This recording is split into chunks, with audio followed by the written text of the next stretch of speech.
Olá, tudo jóia? Aqui é a professora Ana Grazielli e estamos em mais uma aula da nossa disciplina de desenvolvimento regional.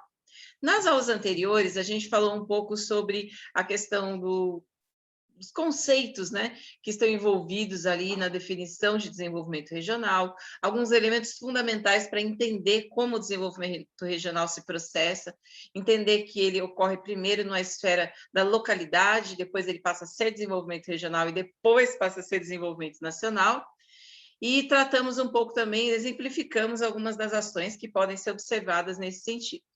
Na nossa segunda aula, da aula da semana passada, né, a gente falou sobre políticas, desenvolvimento regional e políticas públicas.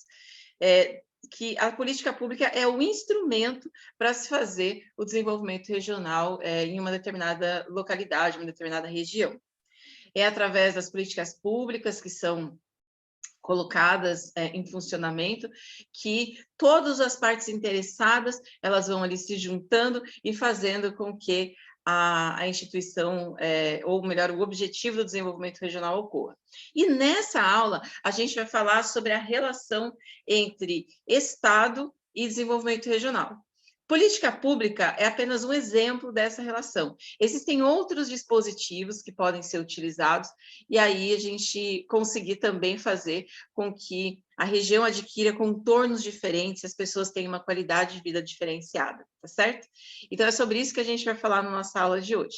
Vou compartilhar minha tela contigo para a gente ir pontuando em cima de alguns slides aí que eu preparei, tá bom? Então vamos lá. Colocando no modo apresentação, tá aqui.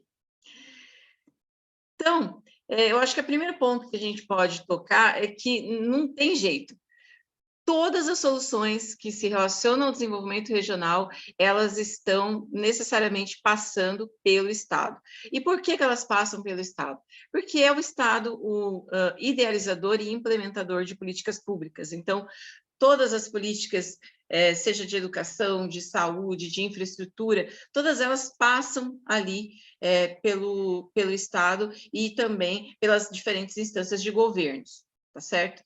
Por outro lado, além de implementador de políticas públicas, o Estado também tem o seu papel regulatório, né? Então, o que significa isso? Mesmo as instituições que não são do Estado, elas estão ali operando, mas operam sob certos critérios, e sobre estes critérios elas são sempre observadas e acompanhadas. Então, não deixa correr solto, né? Não é bem assim.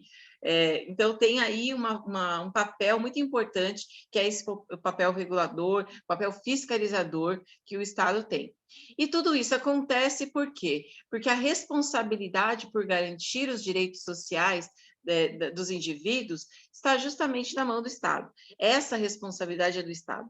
Então, na medida em que, de repente, eu não tenho acesso à educação, eu não tenho acesso à saúde, eu não tenho acesso à infraestrutura, enfim, vários outros problemas, vários outros serviços públicos e bens públicos, isso recai sobre o Estado, no caso, o Estado brasileiro. Então, não tem como você pensar em desenvolver uma região sem pensar que o Estado está ali presente.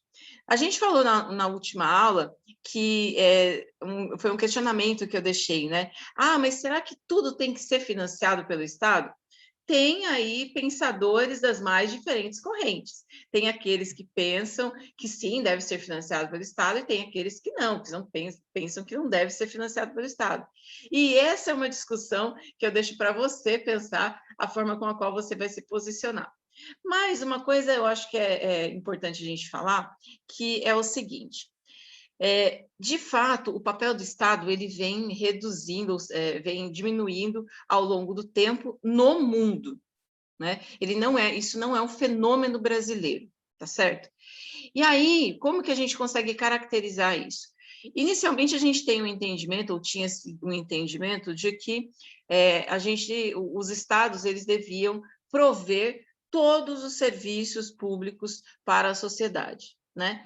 É a ideia do welfare state, ou estado do bem-estar social, né? E aí, isso vigorou assim por um bom tempo, né, no mundo e aqui no Brasil também, só que foi se observando com o passar aí do tempo que o Estado começa a ter dificuldades para manter essas políticas públicas vigorando, né?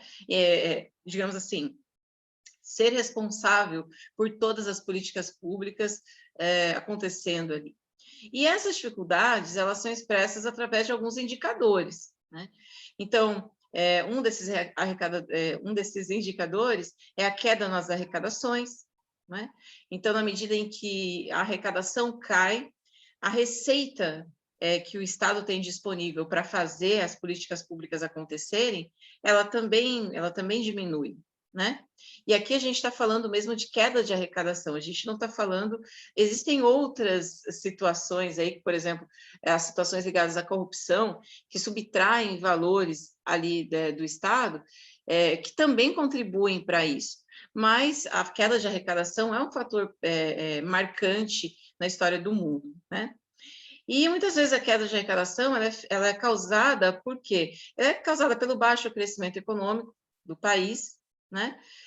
Pela estagnação econômica que está presente ali, pelas questões do desemprego, pela questão do desemprego, aliás, né? E também pelos próprios índices de endividamento que o país vai tendo, que os estados e os municípios vão tendo. Então, existe, de fato, né, uma crise nos estados, e essa crise, ela, como eu disse, a gente sempre enxerga ali o panorama Brasil, mas é preciso entender que essa é uma crise global, né? E na medida em que você vai passando por momentos dificultosos, como, por exemplo, a pandemia de Covid-19, estas crises elas vão se acentuando, né?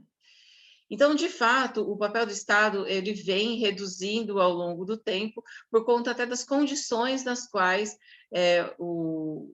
a ação, né, do Estado ela vai se desenvolvendo, e também pelo nível de desenvolvimento da sociedade propriamente dito, tá?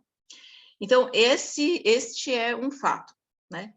E aí a gente começa a pensar o seguinte, mas aí se o Estado não cumpre esse papel, como é que fica, né, o acesso, de repente, a essas políticas públicas, né?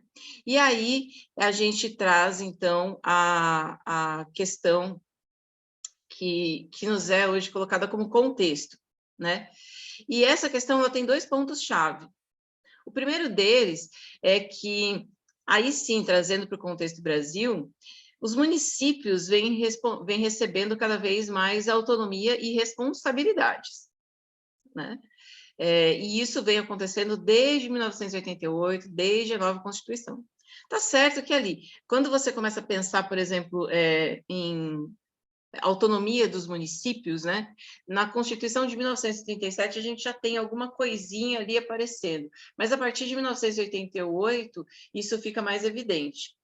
E aí, junto disso, também surge a possibilidade, né, que a sociedade também se envolva na resolução dos problemas, não na forma do exercício democrático do voto, mas em outras formas de atuação.